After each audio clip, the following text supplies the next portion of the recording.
अस्सलामुअलैकुम। प्रोग्राम अक्स बरक्स के साथ मैं हूं Shaista Shahzad. Chief justice of Pakistan justice Yahya Afridi ने आज IMF के वक्त से मुलाकात के बाद सहाफियों के साथ गैर रस्मी गुफ्तगू की है, जिसमें उन्होंने कहा कि खत भेजने वाले जजेस की पुरानी चीजें चल रही हैं, उन्हें ठीक होने में वक्त लगेगा, आहिस्ता आहिस्ता सब ठीक हो जाएगा। मैंने जजेस से कहा है कि सिस्टम को चलने दें, सिस्टम को ना रोकें। मैंने कहा है कि मुझे जजेस लाने दें। चीफ जस्टिस का कहना था कि 4 जजेस का खत अभी खोला ही नहीं, देखा कि टीवी पर चल रहा है, न जाने इंतजार क्यों नहीं करते, पैनिक कर जाते हैं। खत लिखने वाले जजेस को इंतजार करना चाहिए था। इमरान खान के लिखे गए खत सवाल के जवाब में चीफ जस्टिस ने कहा कि बानी PTI जो हमसे चाहते हैं वो आर्टिकल 184 की शिक 3 से मुतालिक है। मैंने कमेटी से कहा है कि इस खत का जायजा लेकर फैसला करें। बानी PTI का खत जजेस की आईनी कमेटी को भिजवा दिया है, वो तय करेंगे कि ये मामला आर्टिकल 184 की शिक 3 के तहत आता है, लिहाजा इसे आईनी बेंच नहीं देखना है।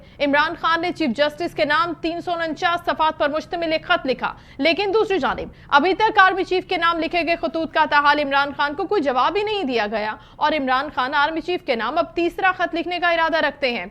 साथ ही इमरान खान ने जमहूरी निजाम पर अदम एतमाद करते हुए भी कहा कि वो अपोजिशन की सियासी जमातों के साथ मिलकर हुकूमत के खिलाफ तहरीक चलाने का इरादा रखते हैं और इस हवाले से पार्टी रहनुमाओं को वाज़ेह हिदायत दे चुके हैं। अब ये देखना होगा कि PTI अपोजिशन अलायंस बनाने में कितनी हद तक कामयाब होती है। और आज की प्रोग्राम में हम इसी सारी सूरत हाल पर बात भी करेंगे।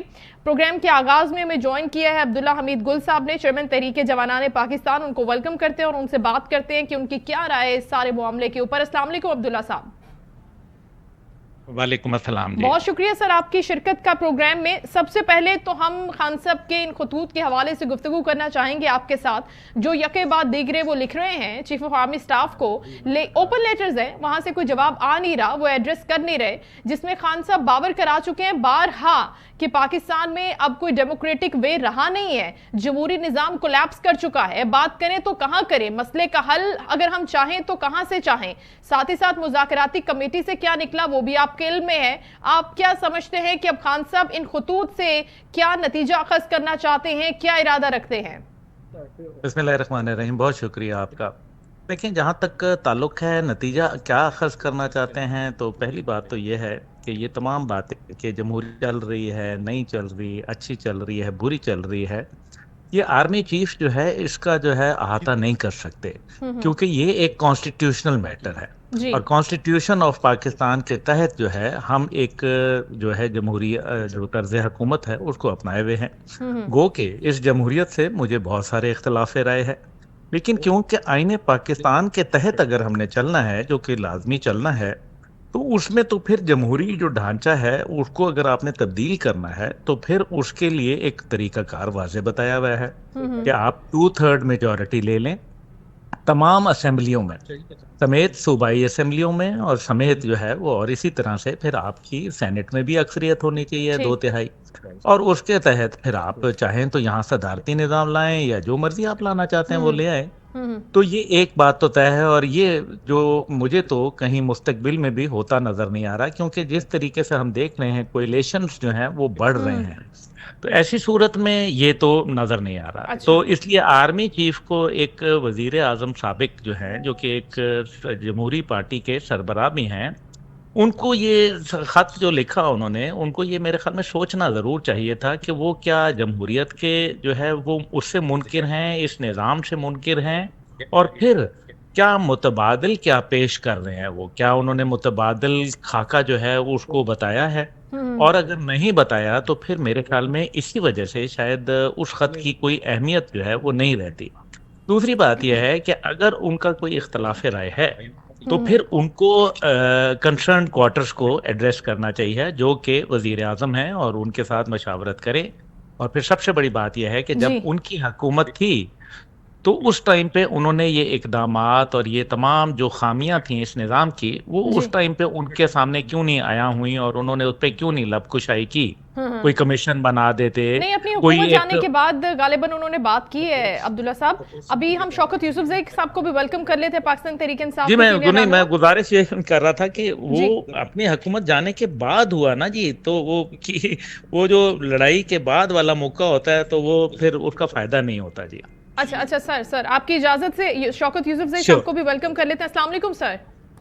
जी वालेकुम सलाम। बहुत शुक्रिया सर। हम खान साहब के उन खतूत के हवाले से गुफ्तगू कर रहे हैं। चीफ जस्टिस साहब ने भी आज जवाब दिया है उन खतूत के हवाले से, और साथ ही खान साहब ने अब एक तीसरा खत लिखने का इरादा भी जाहिर किया है। अलीमा खान ने ये बताया है कि वो तीसरा खत लिखने का इरादा भी रखते हैं, ओपन लेटर। उसी हवाले से हम अब्दुल्ला हमीद गुल साहब से भी बात कर रहे थे। उनका ये कहना था कि अगर इतनी सारी खामियां थी इस जमहूरी निज़ाम में, पूरे सिस्टम के अंदर, तो जब खान साहब अपने दौरे हुकूमत में उस वक्त प्राइम मिनिस्टर थे, सारे इख्तियारात उनके पास थे, तो क्यों नहीं उन्होंने इन खामियों को अयां किया या इस हवाले से कोई काम किया इनके खिलाफ, इनके हक में किसी भी तरीके से इनको एड्रेस करने के लिए या सरफेस करने के लिए। एवन सर बिस्मिल्लाहिर्रहमानिर्रहीम, बहुत शुक्रिया। देखिए मसला इस वक्त सिस्टम का नहीं है, मसला इस वक्त सिस्टम को चलाने वालों का है। और आप देख रहे हैं कि जो इस वक्त हुकूमत है वो बेख्तियार हुकूमत है। तो इमरान खान ने कोई जात के लिए कोई चीज नहीं मांगी है, उन्होंने ये देखा है कि मुल्क किस तरफ जा रहा है। ये मुल्क होगा तो हमारी सियासत भी रहेगी, सब कुछ होगा, इख्तिलाफ भी करेंगे, हिमायत भी करेंगे, लेकिन जो इस वक्त जहाज डूब रहा है ना, वो उसके हवाले से उन्होंने वो किया है कि आप जो जो जो जिस हुकूमत को सपोर्ट किया जा रहा है उनके पास अवामी मैंडेट नहीं है। ये तो एक हकीकत है। अब इसको कोई जुटलाए न जुटलाए, इससे हमें क्या वास्ता, लेकिन अवाम उनसे हुकूमत को पसंद नहीं करते अवाम। और उनकी एक वजह ये भी है कि जब से ये हुकूमत आई है अवाम को 1 रुपए का रिलीफ नहीं दिया है। रोजाना ये जो होता है ना नमक पाशी की, जी महंगाई खत्म हो गई है, महंगाई कम हो गई है, ये अवाम जब सुनती है ना वज़रा के बयानात, तो उनके तो बिल्कुल मैं कहता हूँ वो जख्मों पे नमक छिड़कने वाली बात होती है कि भाई कहाँ से महंगाई कम हो गई है। अब परसों चीनी की कीमत में इजाफा हुआ और नीचे सुर्खी लिखी थी महंगाई में कमी आ गई। इधर पेट्रोल की कीमतों में इजाफा होता है और ये नीचे लिखते हैं महंगाई में कमी आ गई। तो ये देखें अवाम के साथ ज्यादतियां हो रही हैं। तो उन्होंने जो खत लिखा है, जिनको वो किया है, वो उनकी तरफ इशारा किया जिनके पास इख्तियार है, जिनकी वजह से ये हुकूमत कायम है। ये हुकूमत कोई अवामी तो नहीं है ना कि हम ये कहें कि ये जमहूरी हुकूमत है या रूल ऑफ लॉ है उस मुल्क के अंदर। जब पूरे पंजाब में आप जलसे जुलूस की इजाजत नहीं देते हैं तो ये कहाँ से मतलब ये कि कौन सी जमहूरियत है। तो पहले तो उस पर भी बात की जाए ना। तो जमहूरियत तो है नहीं। तो जब जमहूरियत नहीं है तो मुल्क के लिए जो नुकसान हो रहा है उस पर इमरान खान ने बाकायदा बात की है और खुलकर बात की है। उन्होंने पूरे 2 खत लिखे हैं, दोनों में कभी उसने ये नहीं कहा कि मेरे साथ क्या हो रहा है या मुझे कोई रिलीफ दे। वो यही कह रहा है कि पाकिस्तान के साथ जो कुछ हो रहा है ये नहीं होना चाहिए। बिल्कुल ठीक है। तो अब देखिए वो तो एक कंसर्न क्वार्टर है, वो जवाब दे ना दे, लेकिन इमरान खान ने अपनी जिम्मेदारी पूरी कर ली है। और मेरे ख्याल से जो भी जिम्मेदार कौमें होती हैं, जिम्मेदार माशरा होता है, उसको सरफ नजर नहीं किया जा सकता। वो जेल में है, जो भी है सबको पता है, जाली मुकदमात में जेल में। तो शौकत साहब आप ये भी फरमा रहे हैं ना कि ये हुकूमत बेख्तियार है, जिस तरह से अब्दुल्ला हमीद गुल साहब भी फरमा रहे थे कि हुकूमत के पास अगर मेजॉरिटी है, 2/3 मेजॉरिटी है, अक्सरियत है, तो वो कानून साजी करने का इख्तियार रखते हैं, रूल करने का इख्तियार रखते हैं। अब हम इलेक्शंस पे बात नहीं करेंगे, फिर बातें बड़ी कंट्रोवर्शियल हो जाएंगी, हम टॉपिक से भी हट जाएंगे। अब जब पाकिस्तान तहरीक इंसाफ ने ग्रैंड अलायंस बनाने का इरादा किया है, तो क्या इससे ये हासिल करना चाहते हैं कि इस हुकूमत को गिरा दिया जाए, इस हुकूमत का खात्मा हो, और इसके लिए कितनी स्पीडी ये एक्शंस हो रहे हैं, कितनी रैपिडली आपकी मुलाकातें होंगी, क्या इससे चाहते हैं और कितनी कामयाबी मिल सकती है इससे पाकिस्तान तहरीक इंसाफ को? देखिए क्यों ना हुकूमत को गिराया जाए, पहले क्वेश्चन तो ये है क्योंकि ये नाजायज हुकूमत है और जिस तरीके से इनको जितवाया गया है, हमसे सीटें लेके हमारा मैंडेट उठा चोरी करके इनको लाया गया, ये किसी से ढकी छुपी बात तो है नहीं, सारी खुली किताब है।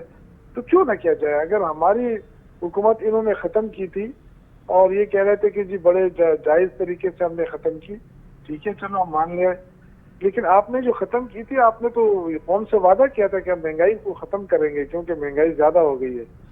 तो उस वक्त की महंगाई से लेकर अभी तक आप देखें 1 रुपए का रिलीफ ये नहीं दे सके हैं। और फिर इनको नाजायज तरीके से फिर ये दो सालों में अप्रैल 2022 से दिसंबर बल्कि नवंबर 2024 तक 27,000 अरब कर्जा ले चुकी है गवर्नमेंट जी। अब $1,000 और $1 अरब कर्जा और ले रही है। तो कर्जों के जरिए आप ये बताना चाहते हैं कि मईशत हौसला कम हो गई है।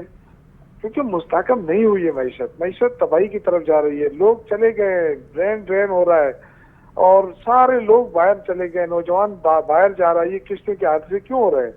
लोग जा रहे हैं पाकिस्तान से, सरमाया भी जा रहा है, लोग भी जा रहे हैं। तो ये सारी चीजें हैं। अगर इस पे एक लीडर नहीं बोलता तो मेरे ख्याल से जाती होगी। वो लीडर बोला है, अब किसी को अच्छी लगे बुरी लगे, अगर उस खत को पढ़ ले, उसमें देख ले कि उसने क्या कहा है। अगर उसने बात अच्छी की है, मुल्क के लिए की है, तो फिर उसको कंसिडर किया जाए। लेकिन सर अगर दूसरी उसके जानिब बात के लिए कुछ शौकत साहब, दूसरी जानिब हुकूमती रहनुमा तो फिर इसको ये भी कह रहे हैं ना कि हमें पता है क्या निकात है उसके अंदर, हमने पढ़े, ज़ाहिर है मीडिया पर भी मौजूद है, लेकिन हुकूमती रहनुमा इस तरह से तनकीद करते हुए नजर आते हैं कि ये तो खान साहब फिर वही बात कर रहे हैं जहां वो पहले रोज़े अव्वल से बात करना चाहते थे और शायद ये एनआरओ लेना चाहते हैं। लेकिन अब्दुल्ला हमीद गुल साहब, आपसे ये सवाल है कि जिस तरह से ग्रैंड अलायंस की गुफ्तगू शौकत यूसुफजई फरमा रहे हैं और वो ये भी कह रहे हैं कि हम क्यों ना हुकूमत गिराएं, ये एक नाजायज़ हुकूमत है। अब अगर ये ग्रैंड अलायंस बनता है, कामयाब हो जाते हैं, पाकिस्तान तहरीक इंसाफ इसको लीड करती है, दूसरी जानिब जो हुकूमत है उसके कायम रहने का कितने फीसद चांसेस हैं? क्या कोई खतरा है? गो कि हम ये भी जानते हैं कि इसकी हिमायत मुकम्मल तौर पर इस हुकूमत को हासिल है एस्टैब्लिशमेंट की। देखें, जहाँ तक ज़ाहिर है अपनी अपनी राय है और मेरे ख्याल में हक़ाइक़ के ऊपर बात करनी चाहिए, क्योंकि मैं ज़ाहिर है मैं तो किसी का तर्जुमान नहीं हूँ, मैं तो अपनी पार्टी चलाता हूँ। जी। लेकिन मैं इसमें सिर्फ ये ज़रूर कहूँगा कि जब इमरान खान साहब की हुकूमत थी तो उस टाइम पे भी पाकिस्तान की तारीख के सबसे बड़े कर्जे लिए गए थे। आपको याद होगा, ऐसी कोई बात नहीं है कि हमें भूल गया है। कौम की इज्तिमाई दानिश और जो उसकी फहम होता है वो उसको याद रखता है। दूसरी बात यह है कि क्या तब पेट्रोल नहीं बढ़ा था? जरा मैं थोड़ा सा याद करा दूं, 350% गैस की कीमतों में उस जमाने में इजाफा हुआ जी। और 550% अद्वियात की कीमतों में इजाफा हुआ। फ्यूल की कीमतें जो हैं वो आसमान से छुई। ये भी एक तारीखी हकीकत है ना, इसको आप डिनाई नहीं कर सकते, जुटला नहीं सकते। अब जहां तक जो है कि जी किसकी ताकत है और क्या, तो क्या खान साहब जो हैं जिन्होंने ख़त लिखा है वो क्या गैर जमहूरी अंदाज में चाहते हैं कि फ़ौज इंटरवीन करे उसी तरीके से जिस तरह से वो जब उनके बिल पास होने होते थे, किसका इजहार उन्होंने खुद बतौर वज़ीर आज़म किया हुआ है कि जब मुझे बिल पास कराना होता था तो मैं जो है वो ISI की मदद से जो है वो बिल पास करवाता था और अपने लोगों को जो है वो प्रेशराइज करवाता था। ये बात तो उन्होंने कही है ना, मैंने तो कही नहीं है। तो फिर क्या वो गैर जमहूरी अंदाज में इंटरवेंशन चाहते हैं? और फिर दूसरी बात यह है कि अगर वो हुकूमत गिराते हैं तो फिर ज़रा ये भी देखिए कि खुद वो ये कह रहे हैं कि बगैर इस्टेब्लिशमेंट की मदद के जो है वो हुकूमत नहीं गिर सकती थी। तो क्या अब इस्टेब्लिशमेंट की मदद से जो है वो चाहते हैं? यानी कि तब अगर वो हुकूमत गिरी थी तो वो गलत थी और अगर अब गिरेगी तो वो जायज़ होगी। तो ये बड़ा अहम सवाल है मेरे ख्याल में कौम के सामने कि ये आखिर हम कंफ्यूजन का शिकार है ना हमारे। तो दूसरी बात यह है कि अगर हम वो बात कर लें कि फॉर्म 47 की हुकूमत जो है वो नाजायज़ है और बिल्कुल, तो उसके ऊपर ज़रा स्टैटिस्टिक्स देख लीजिए कि इस टाइम पे इलेक्शन कमीशन को इस इलेक्शन के 88 जो दरखास्तें मौसूल हुई जिसमें धांधली के इल्ज़ामात जो है वो लगाए गए और 88, और इसके मुकाबले में 2018 में जो हुकूमत थी उसमें 202 दरखास्तें मौसूल हुई जिसके अंदर जो है धांधली के इल्जामात लगाए। ये तो हैं स्टैटिस्टिक्स।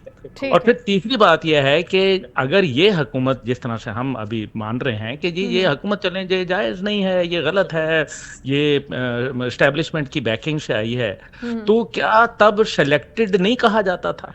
तब किसकी जो है वो रजामंदी से आए थे? और फिर किसने ये बोला था कि जनरल बाजवा जो हैं वो कौम के बाप हैं? मैंने तो नहीं बोला था। तो हमने तो कायदे आज़म को ही समझा था आज तक, और अभी भी मैं समझता हूँ कि कायदे आज़म कौम के बाप हैं।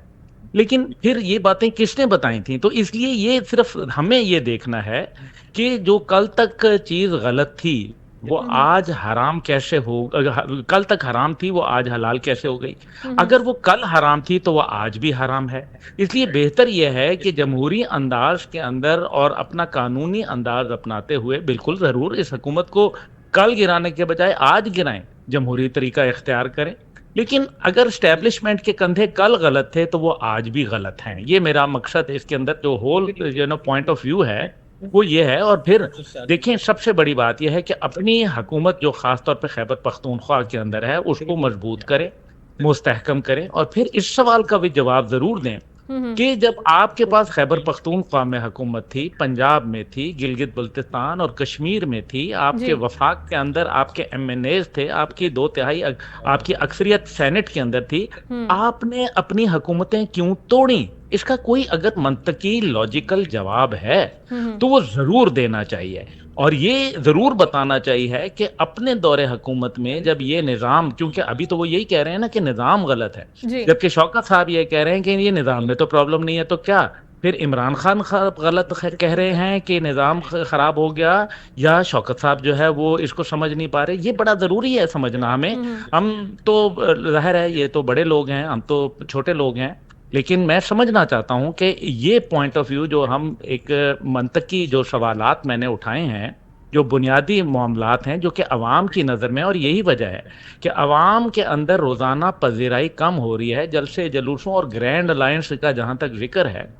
ग्रैंड अलायंस जो है उनके तहत आपको हुकूमतों, और फिर किन के साथ ग्रैंड अलायंस, जिनको कल तक डीजल कहते थे, जो कल तक आपको यहूदी एजेंट का जो है वो बात करते थे, या जो लोग जो है वो आपके साथ कभी लेकिन एक वो तो पेश भी नहीं अब्दुल्ला थे। साहब वो कहते हैं कि ये सारी सियासी बयानबाजी होती है, लेकिन अगर हम एक नुक्ते पर एक साथ हैं, मतलब मैंडेट की चोरी की अगर हम बात कर लेते हैं फॉर इंस्टेंस, तो फिर हम एक साथ हैं, क्योंकि ये एक नुक्ता है, ये एक पॉइंट है जिसके ऊपर हम नहीं एक साथ चले। नहीं नहीं नहीं नहीं नहीं नहीं, देखिए मेरी गुजारिश है बड़ी मुअद्दबाना, मुझे ये बताइए कि क्या सियासी बयानबाजी के अंदर मैं आपकी किरदार कुशी कर दूं? क्यों? ये तो गलत है ना, ये क्या इखलाकी तौर पे? और फिर जबकि हम एक इमरान खान साहब को टावरिंग फिगर समझते हैं, जब हम ये समझते हैं कि जी वो एक बड़ी शख्सियत का दावर, एक कैरेक्टर वाले आदमी है, तो क्या एक कैरेक्टर वाले आदमी को एक पार्टी ऑफ कैरेक्टर और प्रिंसिपल्स जो हैं उनको जो है असूलों के जो ऊपर चलते हैं, क्या उनको ये जेब देता है कि वो सिर्फ सियासी बयान के लिए किसी की किरदार कशी करते हैं? तो फिर वो कौन डिटरमिन करेगा कि कौन से उनके बयानात जो थे वो सियासी थे, कौन से जो है उनके जो है वो असली थे? ये भी जरा बताने, और इसका कोई क्राइटेरिया तो होना चाहिए। अच्छा शौकत यूसुफजई साहब, जिस तरह से सवाल किया है अब्दुल्ला हमीद गुल साहब ने कि जो चीजें आपके दौरे हुकूमत में अगर उस वक्त हलाल थी तो अब हराम क्यों करार पा रही हैं? अगर उस वक्त आप कहते थे कि आर्मी चीफ जो है वो कौम का बाप है, तो अभी क्या प्रॉब्लम है? और दूसरा बड़े मोस्ट इंपॉर्टेंट क्वेश्चन है आपसे ये कि अगर खान साहब खत लिख रहे हैं और जाहिर है चीफ ऑफ आर्मी स्टाफ को लिख रहे हैं, तो वो क्या चाहते हैं कि वो जमहूरी तरीके से इंटरवीन करें इस जमहूरी प्रोसेस के अंदर, और दूसरी जानिब जबकि हम ये बहुत अच्छे तरीके से जानते हैं कि आप डिस्करेज करते हैं उनकी इंटरवेंशन को कि वो नहीं इंटरवीन करें इन सारे सियासी मामलात में। यूसुफजई साहब, मैंने कहा अब्दुल्ला साहब ने तो कह दिया कि मैं न्यूट्रल हूं, लेकिन इनकी गुफ्तगू से कहीं ये नहीं लग रहा है कि ये न्यूट्रल है। अगर इन्होंने हमारे दौर की बातें की है तो इनको ये दौर भी याद होना चाहिए, इस दौर पे भी बात करनी चाहिए थी, लेकिन खैर है, कोई बात नहीं है। मैं ये कहना चाहता हूँ कि देखें, इमरान खान ने ये नहीं कहा कि आप इंटरवीन करें, इसमें फर्क है। उन्होंने जो खत लिखा है ना, उन्होंने ये कहा है कि जो कंधा दिया हुआ एस्टेब्लिशमेंट ने इस हुकूमत को, जिनकी बैसाखियों पे ये हुकूमत खड़ी है, कम से कम वो कंधा मजीद ना दिया जाए। इससे मुल्क जो निज़ाम है वो बिल्कुल तलपट होता जा रहा है, उसकी मईशत तबाह हो रही है, मुल्क को नुकसान हो रहा है। तो ये नहीं कहा उन्होंने कि जी आप आए और हमारे लिए जो है ना मेम्बरान खरीद के दें या मेम्बरान हटा के दें, या इस तरह नहीं कहा है उन्होंने। ये कहा है कि फौज तो ऑलरेडी कह रही है कि हमारे सियासत से कोई वास्ता नहीं है, लेकिन एस्टेब्लिशमेंट का इनडायरेक्टली इन्वॉल्वमेंट तो साफ नजर आ रही है। ये कौन इनकार कर सकता है कि ये हुकूमत जो है ये सिर्फ एस्टेब्लिशमेंट के सहारे पे खड़ी है? क्योंकि इनके जो अपने इत्तेहादी हैं वो किस कदर नाला है। आप देखें, गवर्नर पंजाब ये कह रहा है कि अता तारा जो है वो फॉर्म 47 के MNA है, तो क्या वो झूठ बोल रहा है? अगर एक गवर्नर झूठ बोल रहा है तो वो 62-63 में नहीं आएगा। तो अगर वो सही बोल रहे हैं तो फिर इंक्वायरी क्यों नहीं होनी चाहिए? इस पे क्यों खामोश है? अब्दुल्ला गुल साहब जैसे लोगों को जो न्यूट्रल अपने आप को कहते हैं, इनको बोलना चाहिए था ना कि वो कह रहा है, गवर्नर कह रहा है कि ये हुकूमत जो है ये नाजायज बनी है, ये फॉर्म 47 की हुकूमत है, वो खुद कह रहा है। तो या तो वो गवर्नर रहे, या फिर अगर झूठ बोल रहा है तो फिर जाए, घर जाए। तो ये इस तरह की चीजें अब आहिस्ता आहिस्ता खुलकर आ रही है। तो ये किसने मजबूर किया है कि पीपल्स पार्टी कहती है हम हुकूमत में नहीं है लेकिन गवर्नमेंट को सपोर्ट करेंगे? दूसरी पार्टियां जो एमकेएम वाले नाराज हैं लेकिन वो मजबूरन उनको सपोर्ट कर रहे हैं। तो मेरे भाई ये कोई ढकी छुपी बात नहीं होती है। इसलिए चूंकि इमरान खान ने जो बात की है वो ये की है कि तहरीक इंसाफ पॉपुलर जमात है, इसमें कोई शक नहीं है। उसके लीडर के बगैर अगर जलसे हो रहे हैं, बड़े बड़े जलसे हो रहे हैं, तो ये करके दिखा देना। अब्दुल्ला गुल साहब की जितनी पार्टियां हैं, जितनी ये गवर्नमेंट की पार्टियां हैं, इनमें से कोई जिसके लीडर साहब शरीक ना हो जलसे में, वो जलसा करके दिखा देना। इतने बड़े लोग इकट्ठा करके दिखा दे। तो वो जो कह रहे हैं इमरान खान कि इस वक्त दहशतगर्दी के खिलाफ जंग लड़ी जा रही है और सबसे बड़ी कुर्बानी फौज दे रही है, तो वो तो इसको ऑन कर रहा है कि भाई हम हमारी फौज है, हमारी फौज कुर्बानियां दे रही है और ये जंग उस वक्त जीती जा सकती है जब आवाम उसके पीछे खड़ी होगी। तो वो ये कह रहे हैं कि जब आप उस हुकूमत को सपोर्ट दे रहे हैं, गैर जरूरी सपोर्ट दे रहे हैं, तो उससे खलीज बढ़ रही है आवाम और इदारों के दरमियान। तो वो उन्होंने ये बात कही है। ये तो मेरे ख्याल से अगर ये बात दुरुस्त है तो उस पर गौर कर ले, नहीं दुरुस्त है तो ना करें। लेकिन उन्होंने अपनी जिम्मेदारी पूरी एक स्टेटमेंटशिप को मुजाहरा किया है। उन्होंने कहीं ये नहीं कहा है कि जी मेरे साथ जाती हो रही है या मेरे साथ कोई वो हेल्प की जाए। एक खत नवाज शरीफ ने भी लिखा था ना, उनमें जो अपना एनआरओ करके चले गए थे, वो तो एनआरओ नहीं मांग रहा है। आपको पता है वो कह रहा है कि मैं इन्हीं अदालतों से अपना केस लड़कर जीतूंगा इंशाल्लाह।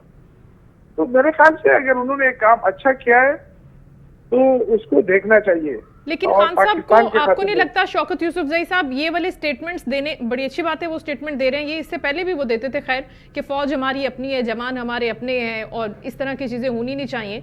लेकिन ऑन द पैरेलल हम ये भी देखते हैं कि सोशल मीडिया की टीमें भी तो आपकी अपनी है ना, जो ट्रेंड चला रही होती हैं पाक फौज के खिलाफ, शोहदा की बेहुरमती कर रही होती हैं।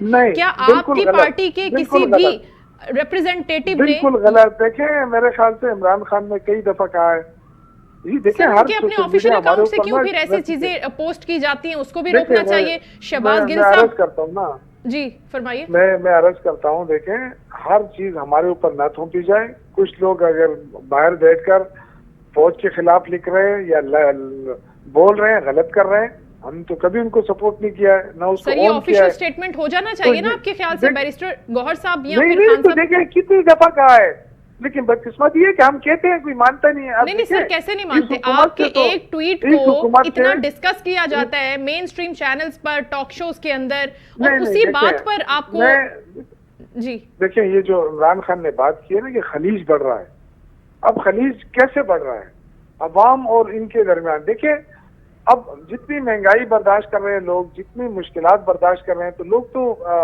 गालियां इस हुकूमत को देंगे ना। तो हुकूमत के पीछे कौन लोग खड़े हैं, फिर जाहिर है फिर उनसे उनको क्यों फूल तो नहीं पेश किए जा सकते। तो इसलिए जो है ना ये जो बात है हम जो कर रहे हैं कि देखिए ये खलीज मस्जिद ना बढ़े, क्योंकि फौज जो है वो तो हमारा इदारा है। अगर वो मजबूत होगा तो हम महफूज होंगे ना। अगर फौज कमजोर हो गई तो फिर तो हमारी क्या इज्जत रह जाएगी मुल्क के अंदर पाकिस्तान की। तो ये चीज है कि इस हुकूमत को छोड़े, अगर ये चल सकती है इसको चलने दे, नहीं चल सकती है तो अपना काम करे। लेकिन ये जो है ना एस्टेब्लिशमेंट बिला हो जाए उसको कंधा ना दे, ये मेन चीज ये है। और अगर जो आप जो बात कर रही है कि बाहर देखे इस वक्त जिस शख्स की आपने बात की बाहर बैठ के जी, अब एक शख्स जो बहुत अपने आप को पीटीआई कह रहा है वो आजकल केपी हुकूमत के खिलाफ लगा हुआ है। तो इन लोगों का क्या मतलब, कोई दीन ईमान तो नहीं है ना। अगर देखें बहुत सारे ऐसे लोग हैं जिनकी हुकूमत के साथ नहीं लगती है, वो तशवीश है उनको पाकिस्तान के हालात से, वो समझते हैं कि इस हुकूमत की वजह से हमारी बाहर जो है बदनामी हो रही है, वो इसके खिलाफ लिखते हैं। कुछ लोग जो है ना जाहिर वो पैसा कमा रहे हैं, जो आपको पता है कि जिस चीज के ट्रेंड बनती है वो एक अलग इशू है। उस तहरीक इंसाफ जो है वो कभी फौज के खिलाफ नहीं हो सकती। ये मैं आपको क्लियर कट वो बता रहा हूँ कि तहरीक इंसाफ कभी फौज के खिलाफ नहीं हुई है।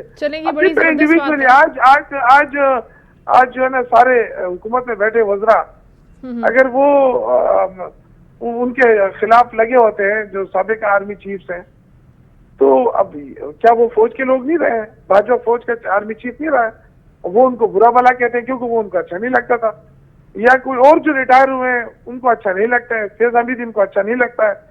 तो क्या ये फौज के लोग नहीं थे? अगर उन्होंने किया है उस वक्त अगर उस वक्त वो गलत था तो आज हम कह सकते हैं कि ठीक होता है, जो फौज करेगी वो ठीक है।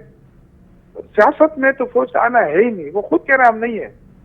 जब वो नहीं है तो फिर ये सूबाई वफाकी वज़रा क्यों बार बार आकर कहते हैं और उनका नाम लेते हैं कि जी फौज के साथ इनका ये मामला है, फौज के साथ। हमारे भाई फौज हम मोहब्बत करते हैं, फौज हमारी फौज है, हमें फौज से लड़ाने की जो आपकी साजिश थी वो साजिश अब खत्म होनी चाहिए।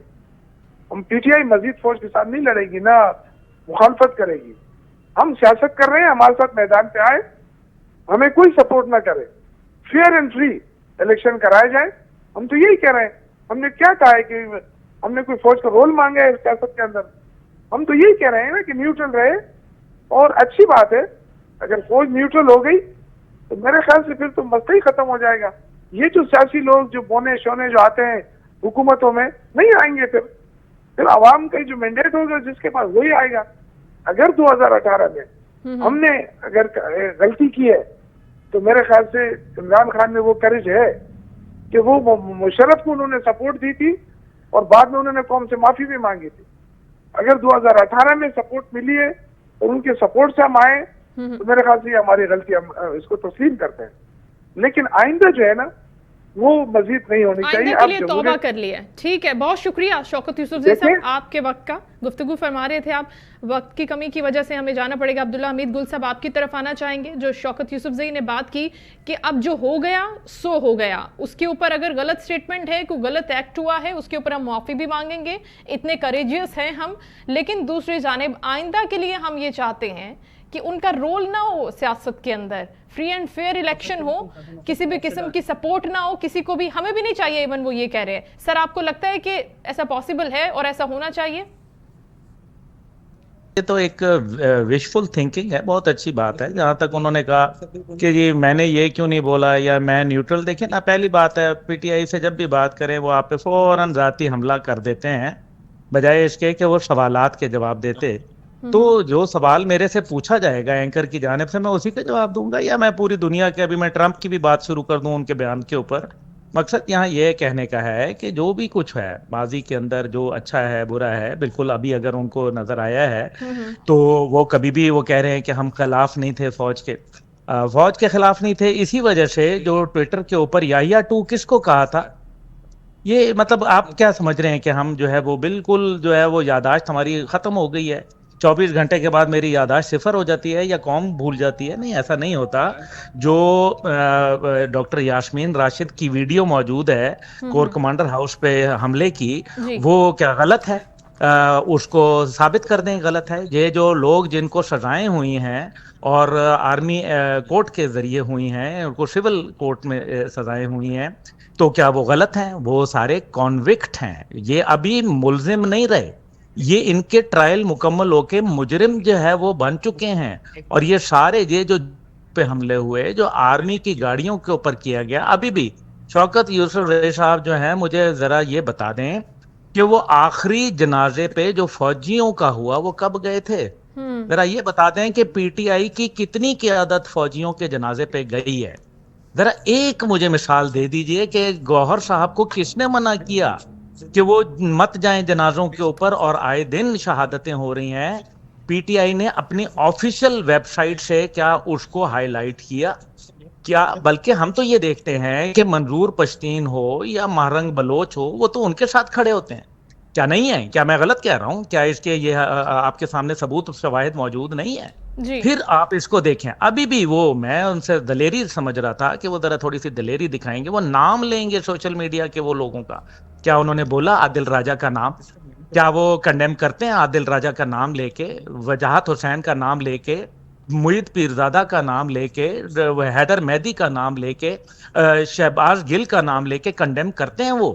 नहीं, वो इमरान रियाज को कंडेम करते हैं वो कि वो जो उनके अफवाज पाकिस्तान के हवाले से जो बातचीत चल रही है और फिर फॉलोइंग कौन कर रहा है? आप मुझे बताएं। वेरीफाइड अकाउंट हैं ट्विटर के, फेसबुक के, जिससे पाकिस्तान फौज की हर्जा साराई की गई है, रियासत के मुतल्लिक जो है वो इंतहा से ज्यादा हमला किया गया। इससे बढ़कर और क्या हो सकता है कि हमला किया गया पाकिस्तान की इंटेलिजेंस एजेंसी के दफातर पर, पाकिस्तान एयरफोर्स के बेसिस के ऊपर, जहां शोहदा की जो है वो मुजस्मों को जो है काटा गया, यहाँ जो रेडियो पाकिस्तान पेशावर को जला दिया गया, यहाँ जो है चागी के पहाड़ जो पाकिस्तान की इज्जत और नामूस की रखवाली का सिंबल है, बिल्कुल ठीक उनको फरमा रहे हैं। बहुत आपने शुक्रिया। अब्दुल्ला हमीद गुल साहब बात कर रहे थे चेयरमैन तहरीके जमानाने पाकिस्तान सारी सूरत हाल के ऊपर। और हम शो के आखिरी हिस्से में बात करेंगे कराची में हाल के दिनों में जो एक इम्पॉर्टेंट बात हो रही है, खूनी डंपर्स की टक्कर से अब तक मजमूई तौर पर हलाकतें 7 हो चुकी हैं शहर कराची में। और उसके साथ साथ हुकूमत की जानिब से कई मरतबा ऐलानात भी किए गए कि इन डंपर्स, टैंकर्स और वाटर टैंकर्स को रात 11 बजे से सुबह 6 बजे तक सड़कों पर आने की इजाज़त होगी। और अभी तक जो अदाद-ओ-शुमार हैं 2023 के, उनमें कराची के सड़क हादसात में 1400 से ज़ायद शहरियों की जानें जा चुकी हैं, जबकि 18,000 से ज़ायद अफराद ज़ख्मी हुए हैं। और इसी सूरत हाल के पेश नज़र ये कहा गया था कि अब इन टैंकर्स को नहीं आने दिया जाएगा सड़कों पर। और कराची में आज भी मुख्तलिफ मकामात पर टैंकर्स और डंपर्स को जलाया भी गया, जिसके बाद डंपर एसोसिएशन की जानिब से शहर भर में एहतजाजी मुजाहरे किए गए। बाद अज़ां हुकूमती यकीन दहानियों के बाद एहतजाज को मुलतवी किया गया। इसी सूरत हाल पर बात करेंगे। लियाकत महसूद साहब सदर ऑल कराची डंपर्स एसोसिएशन हमें ज्वाइन कर चुके हैं, उनको वेलकम करते हैं। अस्सलाम वालेकुम लियाकत साहब। वालेकुम अस्सलाम। बहुत शुक्रिया सर आपके वक्त का। आज दिन भर की सिचुएशन हम रिपोर्ट भी कर रहे थे लम्हा बलम्हा, और अभी भी जिस तरह से हमने बात की प्रोग्राम में कि अब अगर ये सूरत हाल सड़कों पर आ गई है और सिंध गवर्नमेंट की जानिब से इस सूरत हाल का सीरियसली लिया जा रहा है, इस पर काम नहीं किया जा रहा और डंपर्स को, टैंकर्स को जलाने की नौबत आ गई है, तो इसके ऊपर क्या लाहेअमल आप अपनाएंगे? अभी तो वक्ती तौर पर आपने एहतजाज को मुलतवी किया है। ठीक है, आपको भी पता है हम ट्रांसपोर्टर अपना मुल्क पाकिस्तान के साथ मोहब्बत भी करता हूँ। आप टैक्स देने वाला है, लेने वाला नहीं है। आजकल जितना टैक्स हम ट्रांसपोर्टर भी दे रहा हो तो इतना है टैक्स है कि इदारा भी नहीं दे रहा है। हमारे जो खसूस वाटर टैंकर है और डैम्पर भी है, ये तो हमारे 2017 हाई कोर्ट का लेटर भी देखो, ये हमारे डैम्पर तमीराती काम कर रहा है, कचरा है, मालबा है, रोड का सिफलाई भी है और बड़े बड़े बिल्डिंग भी बनेगा और सरकारी काम भी है।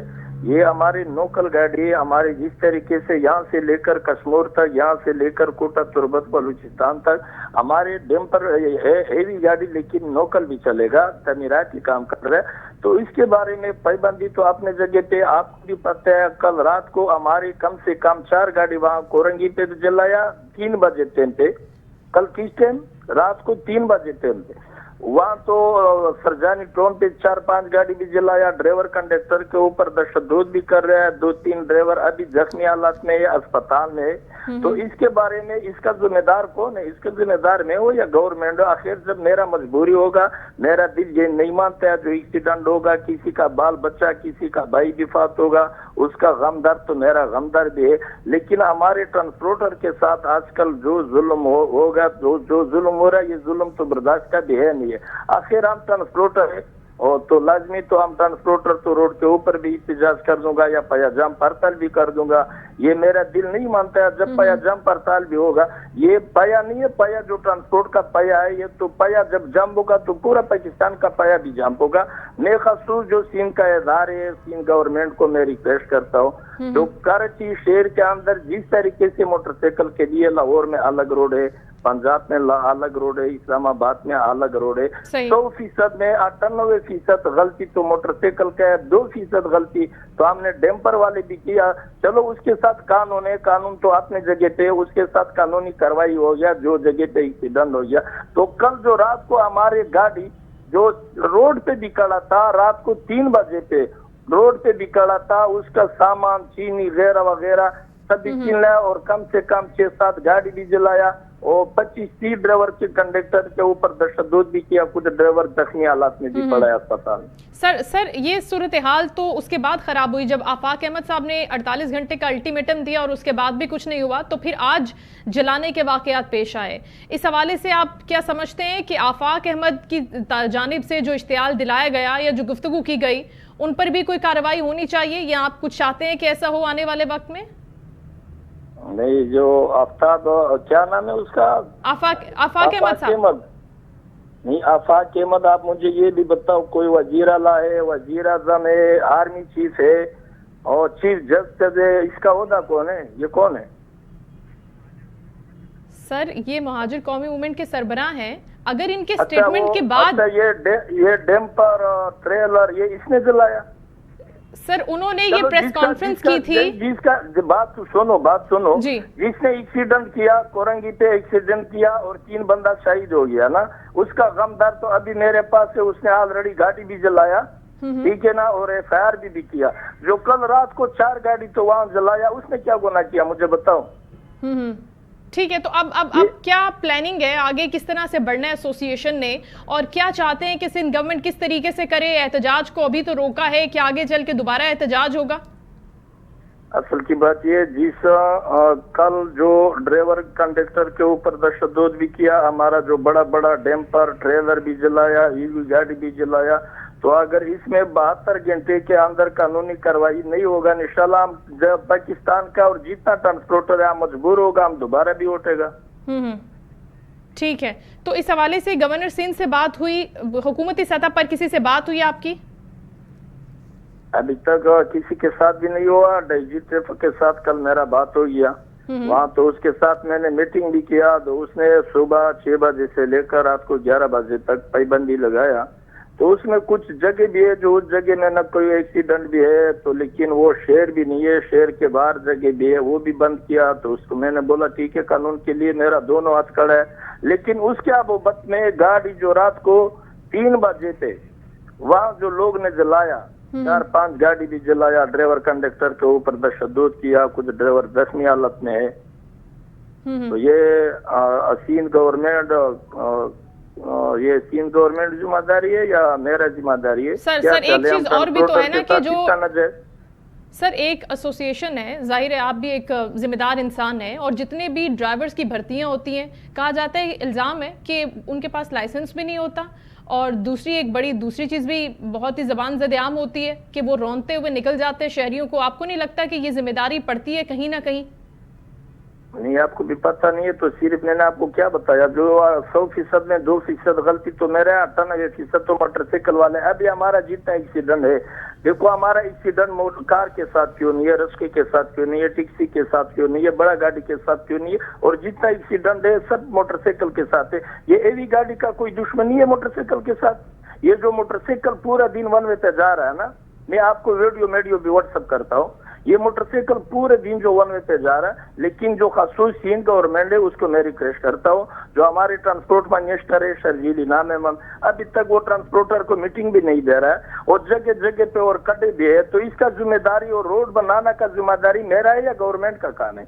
लेकिन रोड के ऊपर रेडी भी खड़ा है, सब्जी भी बेचता है, 20 फुट रोड भी नहीं है, 20 फुट रोड नहीं रह गया, तो इसका जिम्मेदार कौन है? उसका रोड बनाना मेरा काम है या गवर्नमेंट का काम है? ठीक है सर, बहुत शुक्रिया। लियाकत महसूद साहब गुफ्तगू कर रहे थे सदर ऑल कराची डंपर्स एसोसिएशन, और उनका यही कहना था कि रोड पर चलने वाले टैंकर्स और डंपर्स ड्राइवर हजरात के साथ साथ ये जिम्मेदारी उन मोटरसाइकिल चलाने वालों पर भी आयद होती है जो सड़क पर होते हैं और सड़क के रूल्स को फॉलो नहीं करते, उन सिग्नल्स को फॉलो नहीं करते, लेन को फॉलो नहीं करते। अगर वो जान गंवाते हैं, एक्सीडेंट होते कहीं, हम उसकी जिम्मेदारी भी लेते हैं, लेकिन दूसरी जानिब जो सड़क पर मौजूद है उस शख्स की भी जिम्मेदारी है कि वो उन तमाम चीज़ों को फॉलो करे जो ट्रैफिक रूल्स हमें कहते हैं फॉलो करने के लिए। तो ये बहुत ज़रूरी अमर है, लेकिन इसके साथ देखते हैं कि सिंध गवर्नमेंट इस तरीके को किस तरह से कॉप अप करती है इस मसले को। शो का वक्त, वो अपना ख्याल रखिएगा। इंशाल्लाह कल आपसे दोबारा मुलाकात होगी। अल्लाह हाफ़िज़।